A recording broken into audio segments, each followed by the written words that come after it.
Hi, I'm Zach Schramm, and this is Elise Bean. And we're here to share with you some tips we've learned over the years on how to work with federal agency liaisons to advance your investigations.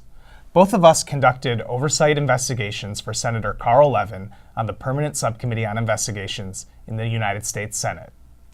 Most federal agencies have designated personnel whose sole responsibility is to work with Congress. Those congressional liaisons typically work on legislation, appropriations, nominations, hearings, and our special focus, oversight investigations. In this segment, we'd like to offer you some tips on how to work effectively with an agency liaison on an oversight inquiry. Tip number 1, establish a personal relationship with the congressional liaison at each agency of interest. The Congressional Research Service maintains a list of agency liaisons which you can use to identify the relevant agencies and individuals. You can introduce yourself by telephone or email, or better yet, schedule an in-person meeting.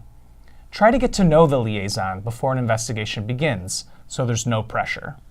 A pre-existing relationship will then make it easier to work with the liaison when an investigation starts.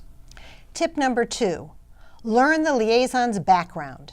You can try looking up their work experience online using a service like LinkedIn, or search for a biography on the agency's website. Some liaisons stay in their job for years, while others are relatively new, so it's good to learn how long they've been at the agency and if they have a specialty. You can also ask colleagues about a liaison's character and work style. When you meet a liaison in person, you can further explore their work experience and outlook. Knowing a liaison's background will help you deal with them more effectively.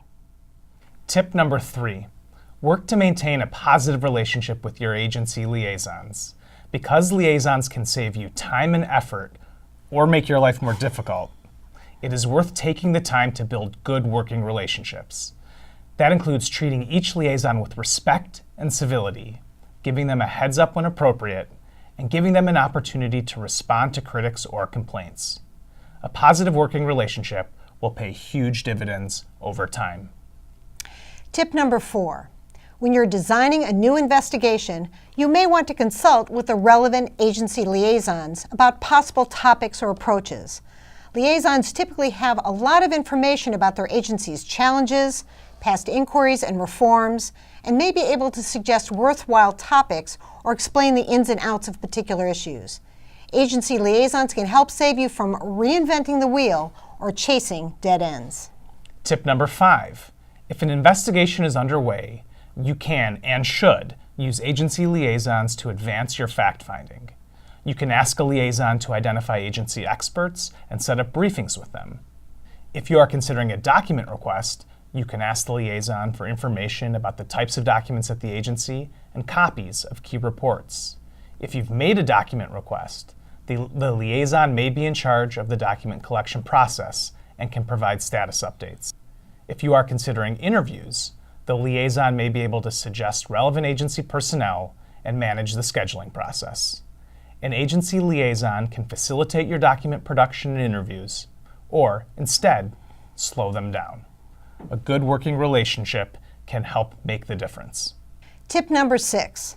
If you're writing a report, you may want to use relevant agency liaisons to help ensure its accuracy. You can ask a liaison to get information needed for the report or connect you to agency personnel with expertise. You can ask a liaison to review or get an agency expert to review draft report sections to ensure the information is correct. You can also ask for help in citing sources for a footnote. Again, liaisons can assist or impede your efforts depending upon whether you're on good terms. Tip number 7. If you are working on a hearing, you will likely have to rely on agency liaisons to facilitate the hearing arrangements. Liaisons often play a critical role in securing an agency's agreement to appear at the hearing and supply an appropriate witness. Liaisons may help draft agency testimony and can get testimony clearance from the Office of Management and Budget. Liaisons are also often the key intermediary in conveying to more senior agency personnel your boss's hearing expectations and goals. In addition, they may lead the agency's efforts to respond to post-hearing questions for the record. A good working relationship with the liaison will facilitate all of that work. Tip number 8. You may also want to enlist agency liaisons in your efforts to achieve policy reforms.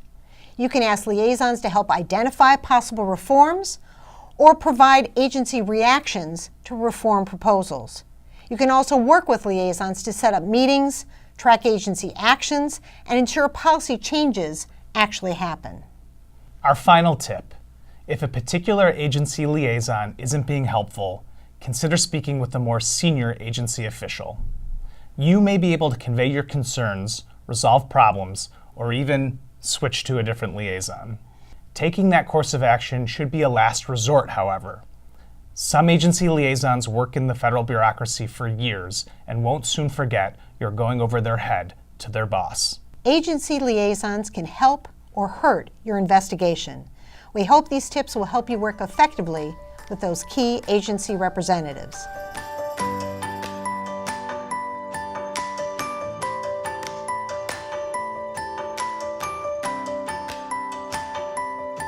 Thanks for joining us.